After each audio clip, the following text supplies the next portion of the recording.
மத்திய அரசு தொடர்ந்து வலியுறுத்தி வருது, நிதியெல்லாம் கூட நிறுத்திருக்காங்க SSC பள்ளிக்கல்வி கொள்கைக்கு, எப்படி பாக்குறீங்க?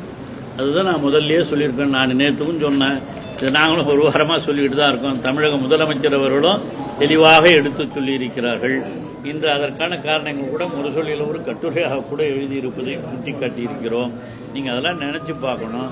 இருமொழிக் கொள்கை என்பது இன்னைக்கு நேற்று வந்ததில்லை, அது 67 இருந்து இருமொழிக் கொள்கை தான் இருக்கிறது. ஒரு உதாரணத்துக்கு சொல்றேன், இன்னைக்கு இந்த பிரசிடென்சி காலேஜில் அப்ப இருந்தே ஒரு ஹிந்தி கோர்ஸ்னு ஒரு கோர்ஸ் ஹிந்தி படிக்கிறதுக்காக வச்சிருக்காங்க. அதுல எத்தனை பேர் படிக்கிறாங்க தெரியுமா? 3 பேர். அதுக்கு ஒரு கோர்ஸ் நடத்த முடியுமா? இன்னொன்று ஹிந்தி, அதே மாதிரி மலையாளம் இருக்கு. மலையாளத்தில் 4 பேர் படிக்கிறாங்க. மலையாளம் போக அடுத்து இந்த உருதுன்னு ஒன்று வச்சா அதில் யாருமே சேரவே இல்லை. ஆனால் கோர்ஸ் இருக்கு. இதெல்லாம் தேவையா? ஆக தமிழகத்து மாணவர்கள் எதை விரும்புறாங்கன்னு நமக்கு நல்லா தெரியுது இல்லையா? அவர்கள் இருமொழிக் கொள்கையைத்தான் விரும்புகிறார்கள். நாங்கள் ஆப்ஷன் சொல்லி தரோம், அது ஆப்ஷனாக வந்து படிக்கலாம், அதில் ஒன்றும் தப்பு இல்லை.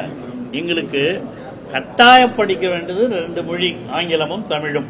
அதைத்தான் நாங்கள் அன்றிலிருந்து சொல்லிக் கொண்டிருக்கிறோம், அதைத்தான் நடைமுறைப்படுத்திக் கொண்டிருக்கிறோம்.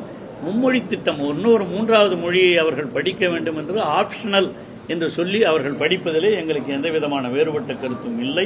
அவங்க படிக்கிறத படிக்கலாம்.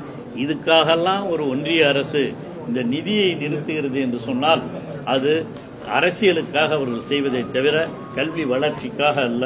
கல்வி வளர்ச்சிக்காக நாம் பாடுபட்டிருக்கிற காரணத்தினால்தான் தமிழகம் இன்று தலை சிறந்து ஒரு கல்வியிலே சிறந்த மாநிலமாக திகழ்ந்து கொண்டிருக்கிறது. அது ஆரம்ப பள்ளியிலேயும் அது ஆரம்பிக்கிற காரணத்தினால்தான் உயர் பள்ளியிலேயும் படிக்கிறோம். இதுதான் தெளிவாக நேற்று நம்முடைய கல்வி அமைச்சர் அவர்கள் மிக சிறப்பாக, அவரும் நம்முடைய அன்பில் மகேஷ் பொய்யாமொழி அவர்களும் புள்ளி விவரத்தோடு எல்லாம் எடுத்து சொல்லியிருக்கிறார்.